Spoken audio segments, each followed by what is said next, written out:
हरिओम। नमस्कार। कल आप लोगों के संग चार धाम यात्रा करके बहुत खुशी मिली।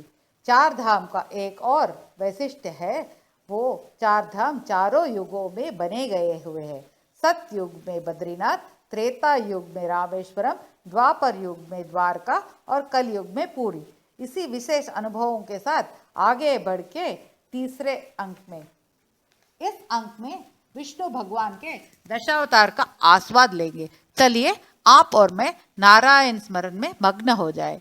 प्रलय के समय जब श्रीमन नारायण जी आदिशेष के ऊपर शयन करते हुए नजर आते हैं, तब वो सृष्टि को कैसे आगे बढ़ाना है उस बारे में विचार करते हैं। प्रलय के वक्त सब कुछ श्रीमन नारायण जी में ही समा रहता है। उसे बाहर निकालकर मूल प्रकृति से एक अंड रूप संसार तैयार किया है। भू भुवः सुवः तपः जनः महः सत्य, ये लोग हमारे धरती के ऊपर वाले लोग हैं। वैसे ही पाताल में अतल, वितल, सुतल, रसल, रसातल, महीतल, पाताल लोक का सृष्टि किया गया है। ऐसे 14 लोक का एक अंड, एक ब्रह्मांड बन गया है। इस तरह कई सारे ब्रह्मांड बनाकर जगह बना दिया। पेड़ पौधे, पशु पक्षी, धान्य आदि का भी निर्माण हो चुका है। अभी कौन रहेगा इस अंड में? पहले ब्रह्मा जी को अपने नाभि कमल से उत्पन्न किए और उनको सृष्टि का आगे का भार संभालने को कह दिया। स्वयं पालन करता हुए और शंभु को संहार करने को कह दिया। जब जब प्रलय आता है, संहार के बाद सृष्टि और पालन संहार होते आ रहा है। यह युगों से चला आ रहा है। मत्स्य पुराण, विष्णु पुराण और श्रीमद् भागवत कथा में भी दशावतार के वर्णन किए हैं। हम यहाँ थोड़ी झलके देखकर आगे की अवतार की ओर बढ़ेंगे। कहानी ऐसी जाती है, राजा सत्यव्रत एक धर्मात्मा राजा थे। वो रोज सूर्य भगवान को अर्घ्य प्रदान करते थे। एक दिन जब अर्घ्य समर्पण कर रहे थे, तब उनको कोई बुलाने की आहट आई। राजा राजा पुकार सुनाई दिया।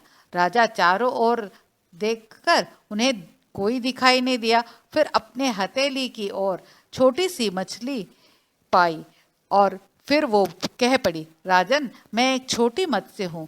यहाँ मुझे बड़े मगरमच्छ और अन्य पक्षी खा जाएंगे। आप जैसे धर्मात्मा राजा मुझे आपके शरण ले ले तो अच्छा होगा।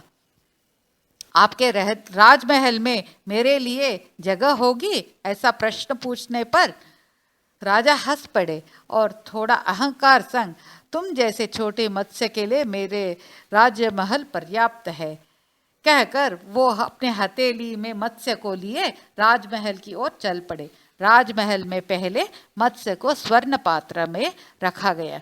थोड़ी ही समय में मत्स्य आकार में बड़ी हुई।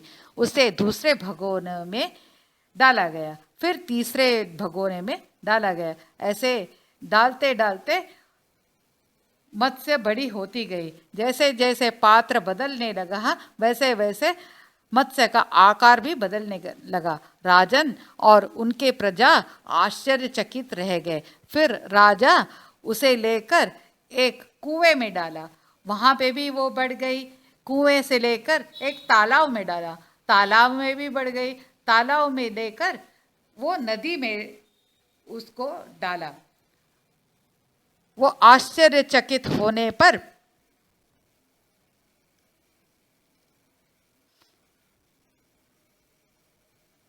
राजा को एक अपना अहंकार होने का एहसास हुआ। मत्स्य को लेकर वो नदी में आकर छोड़ दिए, परंतु वहां भी वो मत्स्य का आकार विशाल रूप धारण कर लिया। राजन एकदम विनम्र होकर, आप कोई साधारण मत्स्य नहीं है, कृपया आपके रूप का लक्ष्य और उद्देश्य बताइए। ऐसा प्रश्न सुनते ही चतुर्भुज श्रीमन नारायण जी प्रकट हुए राजा के सामने।